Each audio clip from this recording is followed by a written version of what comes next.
Oh, kodok. Kalau dulu kan memang gak tahu, perkira-kirakan aja.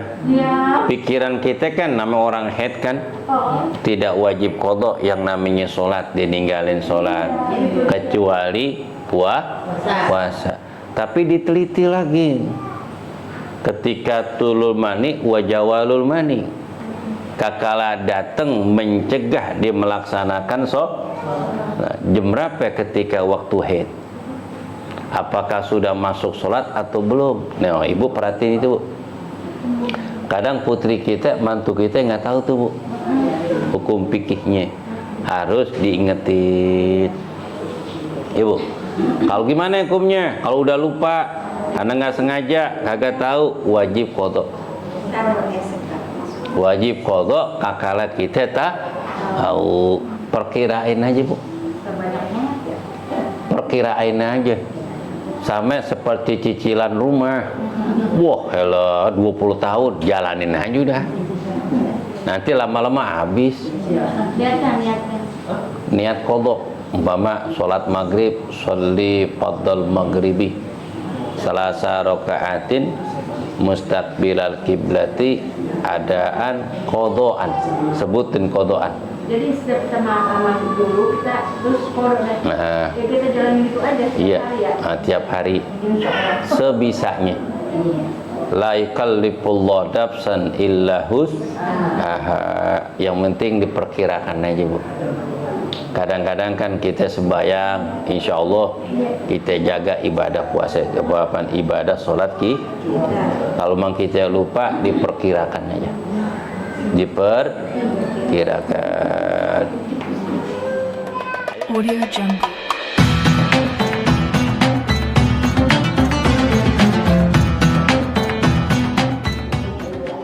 Bismillahirrahmanirrahim. Qala musannif rahimallahu ta'ala wa nafa'ana fi ulumi fid daraini illa annahu qal faslun fi mujibatul ghusl.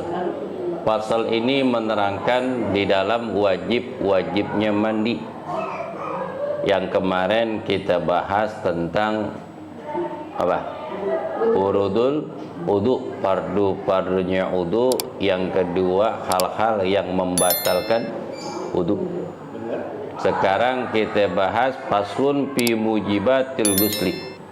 Pasal ini menerangkan di dalam wajibnya mandi. Ahkamul ghusli khamsatun. Hukum-hukum mandi itu ada 5. Asluhu, asalnya mandi itu hukumnya mubah. Bu, asal hukumnya mandi itu hukumnya mubah. Boleh-boleh aja ibu kagak mandi 3 bulan, nggak apa-apa. Namanya mubah. Boleh-boleh aja. Kalau ibu umpama kagak mandi 2 minggu, 3 minggu, 40 hari, nggak apa-apa. Namanya juga mandi, hukumnya mubah. Tapi cucu ngadang deketin tuh doang. Mau. Asalnya mandi, hukumnya mubah. Bisa menjadi wajib. Mandi bisa menjadi wajib. Mujibatul ghusli sissatun. Wajibnya mandi itu ada 6. Pertama, ilaju hasafati fil farji. Masuknya ujung kemaluan lelaki ke dalam kemaluan perempuan. Itu salah satu mujibatul ghusli, wajibnya mandi. Yang kedua adalah sunnah. Mandi hukumnya sunnah. Kal ghuslul idain, seperti mandi 2 hari raya, Idul Fitri dan Idul Adha. Itu pelaksanaan mandi sunnah. Dari kapan? Indal tulu'il fajri, kakalah waktu fajar. Adzan subuh, disitulah waktu pelaksanaan mandi untuk melaksanakan sholat id. Kapan mandinya Pak Ustaz? Mandinya sebelum sholat. Karena ittima'un nas, karena tempat pertemuan manusia. Pakaian yang bagus sunnah, nggak diharuskan yang mahal, yang penting bagus. Walaupun 3 tahun yang lalu udah pernah beli, tapi masih bagus, sempret aja biar wangi, ame disetrika. Betul, betul. Hukumnya sunnah mandi sebelum melaksanakan sholat id, baik Idul Fitri maupun Idul Adha, termasuk ghusli yaumil jum'ati, mandi untuk melaksanakan sholatul Jumat. Hukumnya sunnah bagi siapa? Bagi orang yang mau sholat. Ini kadang mandi doang, habis mandi kagak sembahyang, sambil geledek yang minimal. Enggak? Saya mah mandi aja pusat, ngamalin sunnah mandi. Tapi sembahyang agak. Sunnah mandi li huduri jum'atin, bagi orang yang mau melaksanakan Jumat, itu hukumnya sunnah. Sunnah lagi mandi istisqa, ingin melaksanakan sholat minta hujan, termasuk ghuslu lil kusufain, mandi ketika terjadi gerhana matahari dan tuh hukumnya sunnah untuk mandi. Hukumnya sunnah. Kenapa dia kaitkan dengan mandi sunnah?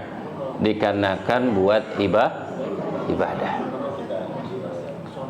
Habis wajib, sunnah, kemudian haram. Mandi hukumnya haram. Bagaimana pusat kok mandi bisa haram? Lil ma'il magsub, air orang lain yang disiapkan buat mandi, dia mandi, gantiin kagak. Kayak di kontrakan gitu. Dulu kan kontrakan kan kamar mandi di luar. Dulu kontrakan kamar mandi, ketika ada orang udah nimba itu air sepalungan penuh, kelupaan bawa anduk, kelupaan bawa, kira-kira mandi atau pulang ke kontrakan. Si pulang dateng, emang rezeki nggak kemana-mana. Gue mau mandi, pengen nimba, gue lagi malas banget, tahu kolom penuh di palungan. Gue mandi cepet-cepet dah. Dia mandi buru-buru tuh, habis mandi air habis, dia langsung jalan. Yang nimba tadi datang, subhanallah, air habis. Baru 5 menit gue pulang, ngelihat yang namanya anduk, pengen ambil anduk, masya Allah, air dah habis. Bocor apa? Ternyata kagak. Orang yang mandi tadi hukumnya haram. Kenapa? Air orang.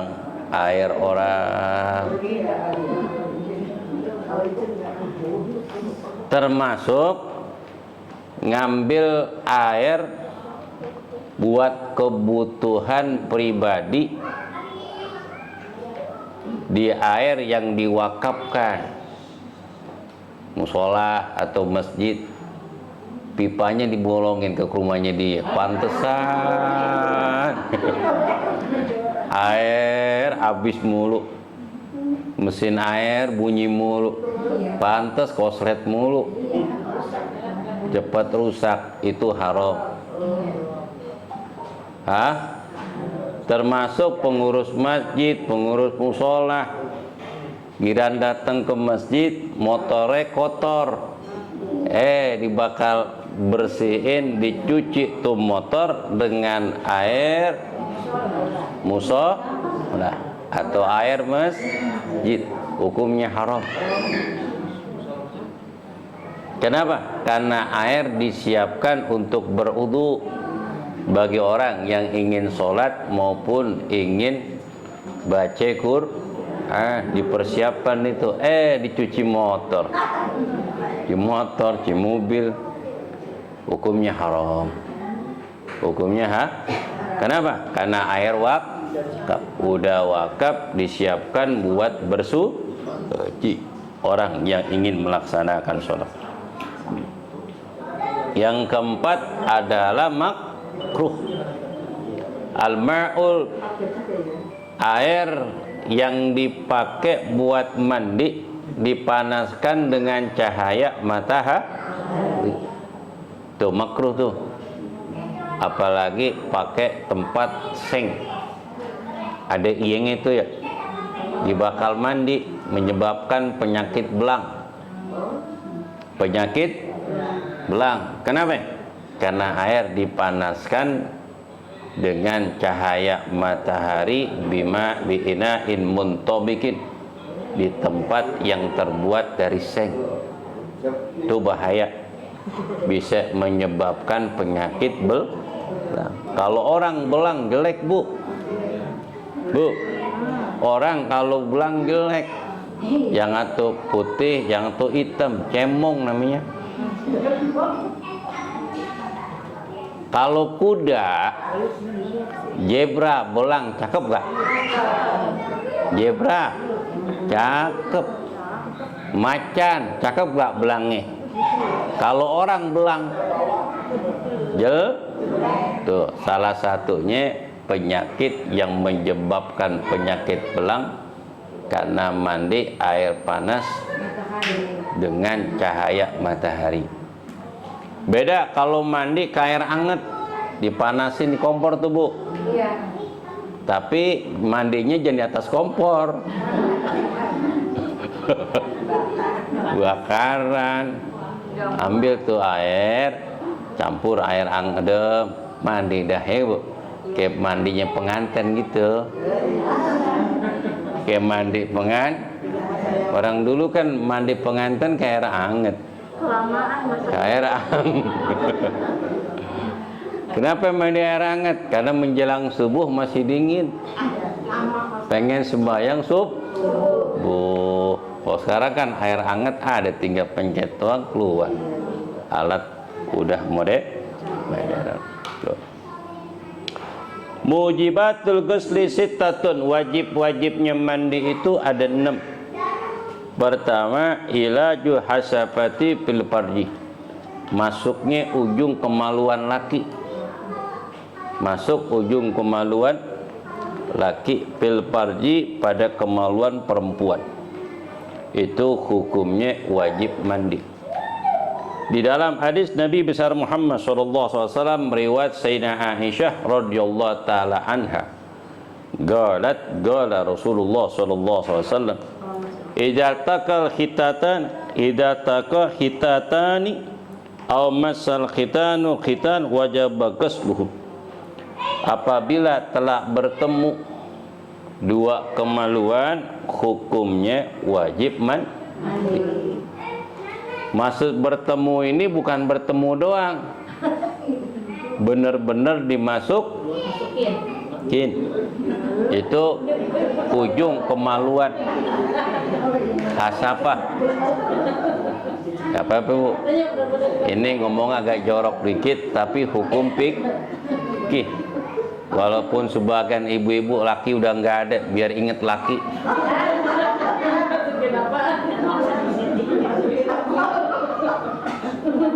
Ilaju hasyafati fil farji. Hasyafa itu ujung kemaluan orang laki, tuh helmnya.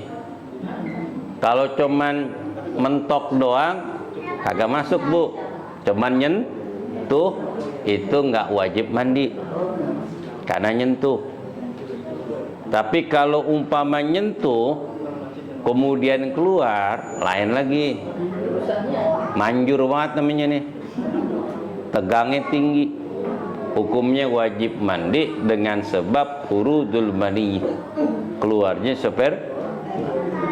ada lagi masuk tapi dicabut lagi nggak keluar, itu wajib mandi. Kenapa? Karena kata Nabi, ijatal khitatani aw masal khitan wajabal ghusluh. Apabila masuknya kemaluan laki dan perempuan, hukumnya wajib mandi. Walaupun dimasukin dengan hewan. Dengan hewan. Ini orang gendeng nih kak. Namanya kambing. Iya kak? Hukumnya wajib mandi.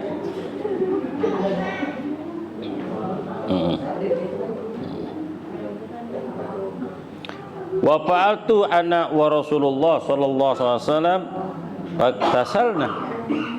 Pertemuan itu apa yang aku kerjakan, kata Sayyidina Aisyah, bersama Rasulullah sallallahu alaihi wasallam, hukumnya wajib mandi, baik dalam keadaan sengaja ataupun tidak. Ibu lagi tidur umpama, laki kerjain, ibu nggak tahu, ibu kagak wajib mandi. Nggak berasa apa-apaan Pak Ustadz, kagak berasa apa-apa, tapi air mulu di dalamnya, wajib mandi. Tanya laki, gue diapain malam? Hukumnya wajib. Kan ada tuh laki lagi semangat banget, istri lagi capek, gue capek banget gue ngantuk, gue mau tidur. Akhirnya digaul itu sama lakinya, bininya tidur kagak berasa. Kata ibu nggak seru. Hukumnya wajib mandi. Walaupun kemaluannya itu udah lotoy, kemaluannya udah lotoy, udah loyo, tapi dimasukin.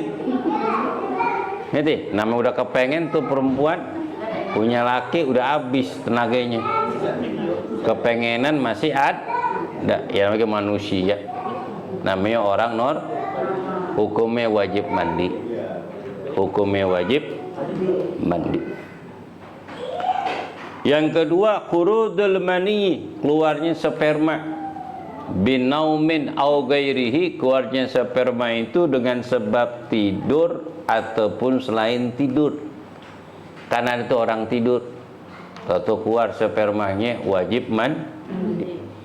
Yang kedua lagi, selain tidur, iseng-iseng ditabokin tuh tongkatnya, nah, akhirnya keluar. Atau disayang-sayangin, tahu-tahu keluar, hukumnya wajib mandi. Hukumnya wajib mandi.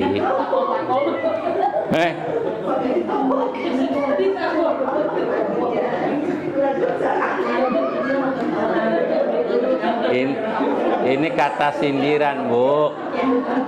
Kata sebetulnya saya kagak mau sih bahas ini. Emang pasalnya Ustadz milih-milih, kagak milih-milih tuh. Emang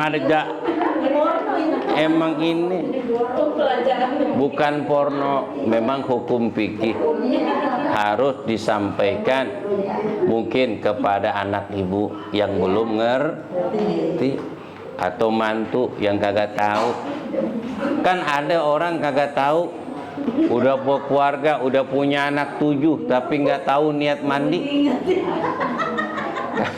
Kagak tahu niat mandi. Sungguhnya sempurna amal itu dengan niat. Kalau yang namanya wudu, walaupun ghuslu ba'dul a'dha'i, membasuh sebagian anggota badan, tapi di niat wudu suci. Bersih gak? Bersih sebagian. Bersih sebagian anggota tubuh kita yang kita basuh. Sisanya masih kotor, tapi suci. Apa yang masih kotor? Umpama kita dalam keadaan keringetan, kan kotor tuh ya? Apakah suci? Tidak,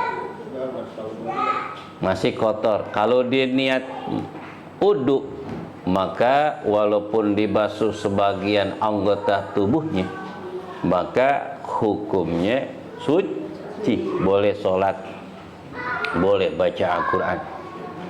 Tapi kalau dia mandi saja tanpa berwudu, bersih tapi tidak suci.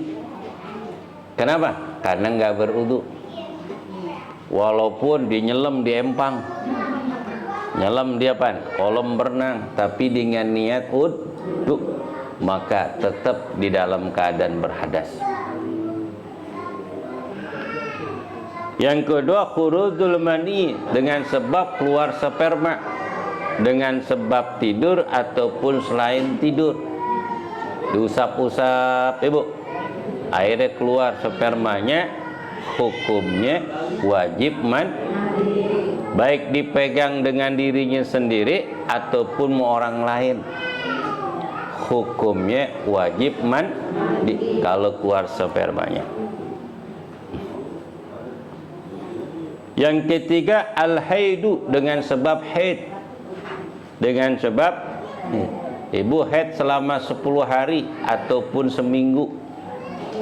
Ketika sudah suci itu haidnya, dilihat tuh bu, ternyata udah nggak ada darah. Kalau pertama kali berdarah kan datang darah haid, itu warna merah dalu bu ya, kayak kerudung ibu tuh gitu. Punya istri. Ustaz tahu, nah punya istri. Punya istri. Mampu Ustaz yang lihat, dikabarin. Dari merah dalu berubah tuh 3 hari, berubah merahnya agak berkurang. 2 hari kemudian berkurang lagi, udah mulai coklat. 2 atau 1 hari akhirnya coklat itu kemudian hilang. Itulah yang namanya suci. Kalau ibu udah suci, hukumnya wajib mandi karena untuk melaksanakan sholat. Umpama ibu lagi datang haid, apakah sholat wajib diqadha ataupun tidak? Sholatnya wajib diqadha. Sholatnya wajib diqadha. Di mana Pak Ustaz? Dilihat tulul mani wa jawalul mani. Tulul mani, kakalah datang mencegah dia untuk melaksanakan sholat. Ketika masuk adzan sholatul zuhur, ketika masuk adzan sholatul zuhur, ibu mau sembahyang.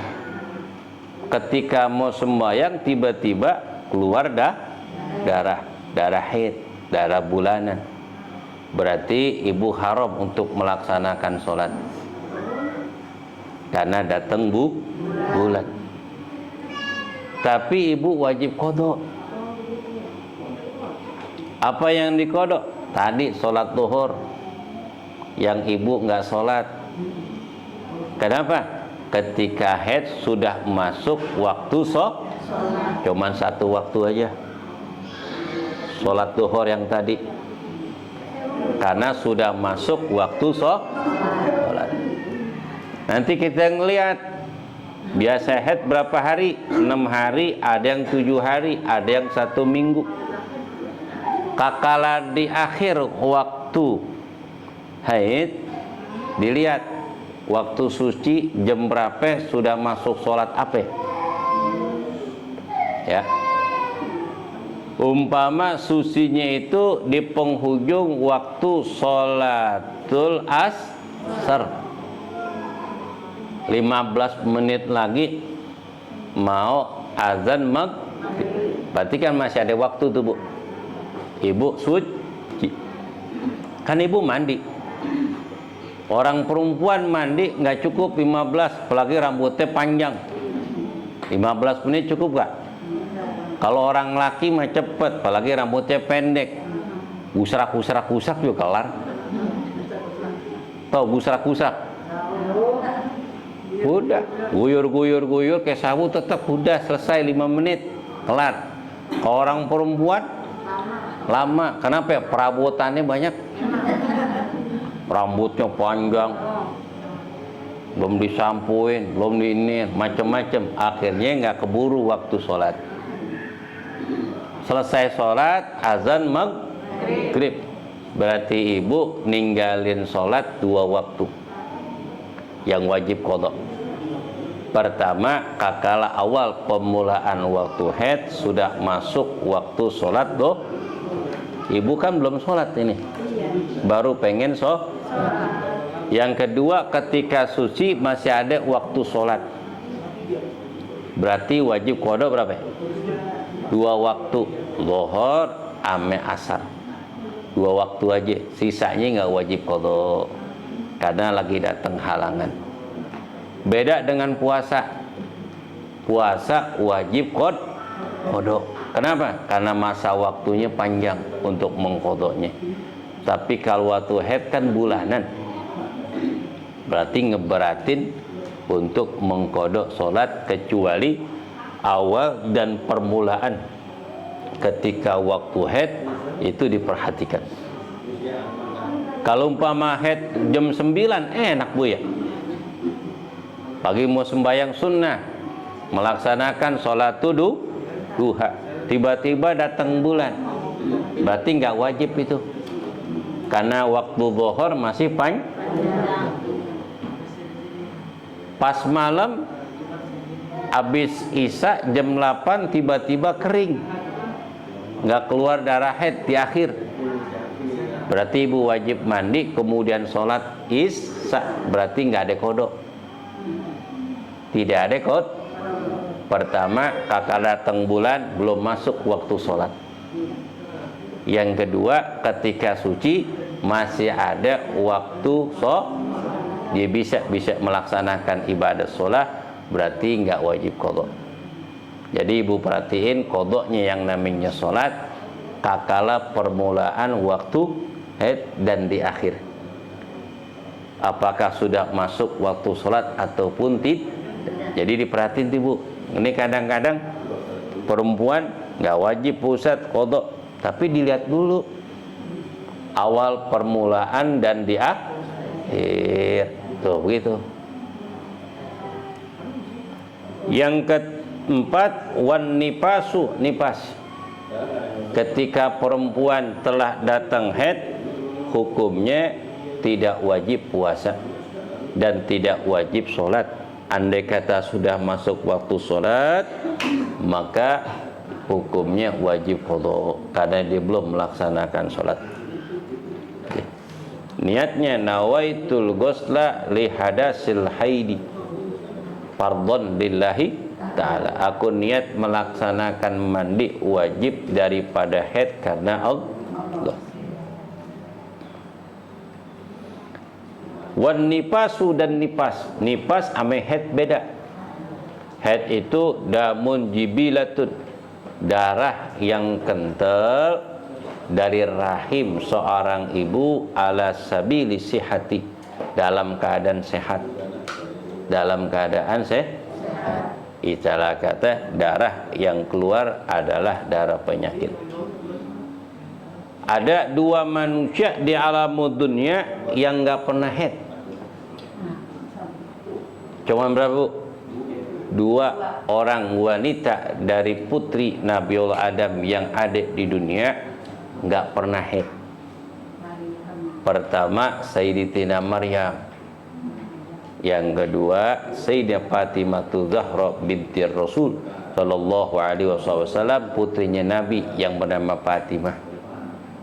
Karena beliau datang kepada abahnya Rasul untuk meminta doakan supaya ibadah tidak terputus, sama seperti Sayyidina Maryam, ibu daripada Nabiullah Isa. Akhirnya Nabi doain putrinya tidak pernah haid dan tidak pernah nipas.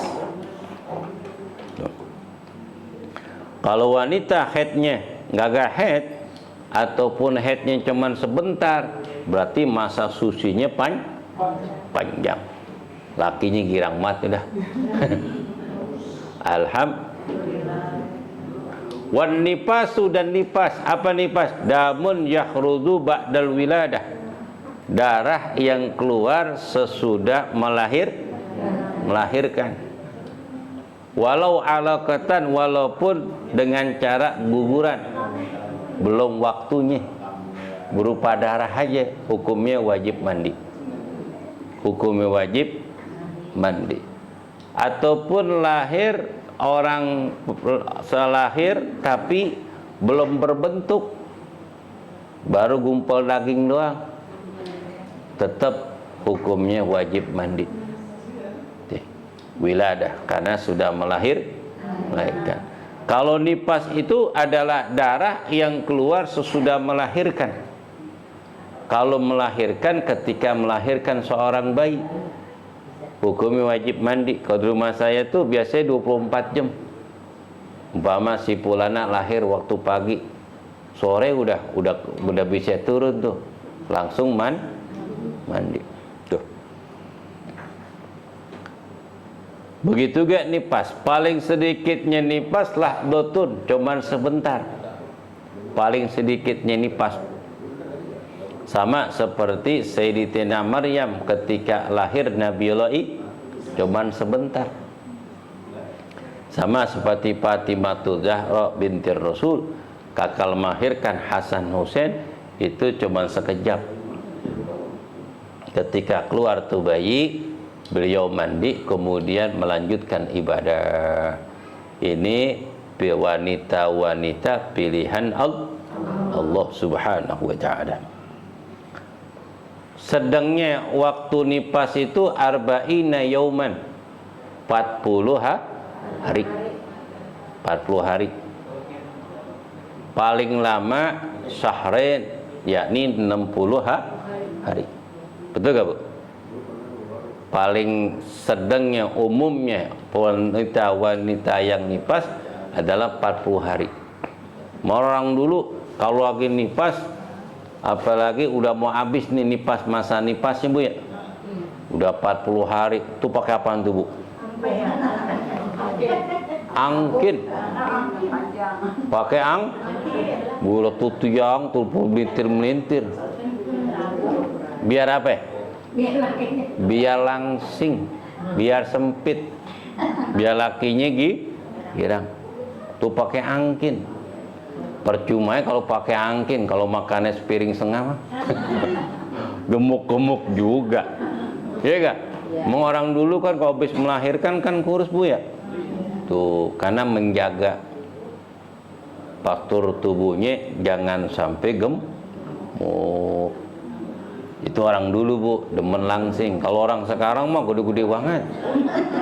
Kenapa? Apaan aja dimakan. Orang dulu kurus-kurus mengapa? Karena makanan nggak ada yang dimakan. Orang dulu makanan memang nggak ada yang dimakan, maka orang dulu nangis. Kenapa nangis? Perutnya lapar.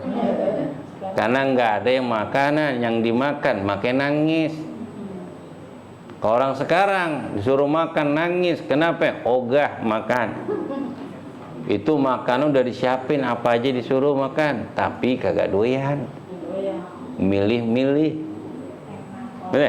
Makanya banyak penyakit itu, bocah-bocah kecil bengek mulu, sakit mulu perutnya, karena makan itu mie instan yang model pedes, cireng dipedesin, basreng, bakso digoreng, adeh aja dah. Belum cilok, sebab pedas gak? Belum cilor, abun dah, seblak. Tuh perut airnya panas karena banyak sambal, airnya pada sakit perut mulu. Orang dulu jarang sakit perut karena makannya singkong, sebar rebusan, ya gak? Makannya sehat. Paling sakit perut gara-gara makan pisang batu paling mah. Orang dulu paling mas makan rujak dibebek tuh, ya. Selalu saking banyak makan pedas, jarang-jarang orang dulu. Al-mautu, yang terakhir wajib mandi dengan sebab mati. Siapa yang mandiin? Orang lain. Buat seseorang yang mati. Orang yang mati hukumnya wajib mandi. Yang mandiin siapa? Orang lain yang hidup. hukumnya wajib Kenapa? Karena ingin disolatkan. Sahnya seseorang di dalam melaksanakan sholatul janazah, syaratnya janazah itu telah dimandikan. Kalau janazah belum dimandikan, nggak boleh disolati, karena janazahnya masih kotor. Nama orang meninggal kan kadang-kadang ada sisa kotoran yang keluar di kemaluannya, yang ditutup dengan kain, kemudian disolatin, nggak sah. Belum bekas muntah, mungkin ya, kita kan nggak tahu, bener gak? Masih kotor, hukumnya wajib dimandiin. Kau udah dimandiin ke seluruh badannya semua, kemudian baru disolatin. Kalau belum dimandiin, hukumnya tidak sah untuk disolati. Itu namanya damul istihadah. Dam istihadah adalah darah yang keluar bukan waktu masa haid. Damul fasad, namanya darah penyakit yang merusak, keluar bukan waktu haid. Yakhruju ghairul waqtul haid, darah yang keluar bukan waktu haid. Itu biasanya nih Bu, biasanya suntik, tahu-tahu minum apa? Pil. Itu akhirnya keluar haid. Itu namanya darah penyakit.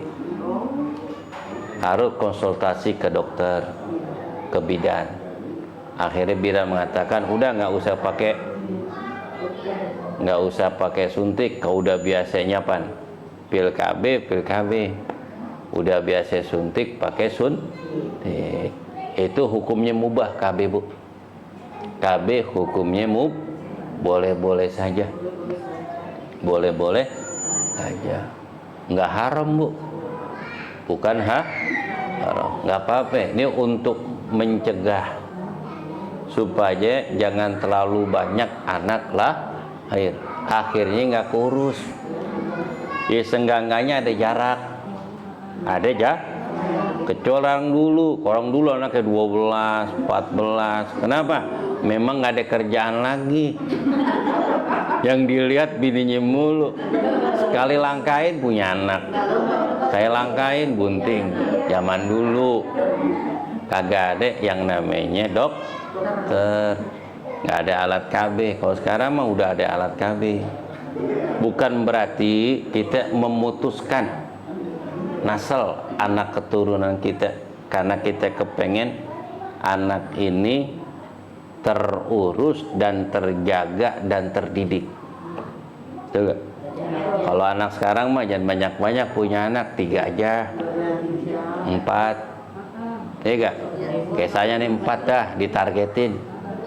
Yang penting kita didik anak kita jadi manfaat dan berguna, daripada banyak banget kayak kuaci, makan kagak kenyang, capek ya iya, ngurus anak. Ya Allah, kemarin saya sholat zuhur tuh di masjid tempat kita, itu ada anak muda, anaknya ada 4, setahun sekali beranak, kayak anak kucing. Mana berisik banget itu di masjid, lari sana lari sini. Yang satu lagi nangis, yang satu tidur, yang satu minta makan, yang satu minta jajan. Ya ilah, ribet gak? Orang dulu sih nggak apa-apa, memang tanahnya lebar, lari-lari kemana juga, kagak ada mobil, nggak ada motor. Ilah, sekarang kan gang kecil aja motor mudah mandir, bahaya gak? Lebih baik pakai jarak. Umur udah 4 tahun baru produksi lagi. Pakai jarak, jangan setahun beranak. Emaknya kapan jalan-jalan? Belum biaya, betul Bu? Belum biaya langsungan hidup. Ngerti gak? Jangan ikutin kata orang-orang. Yang penting tergantung nih, innamal a'malu binniyat. Kalau isi saya di KB sih saya mah. Isi saya di karena di bidan nih. Ya. Cukup ya.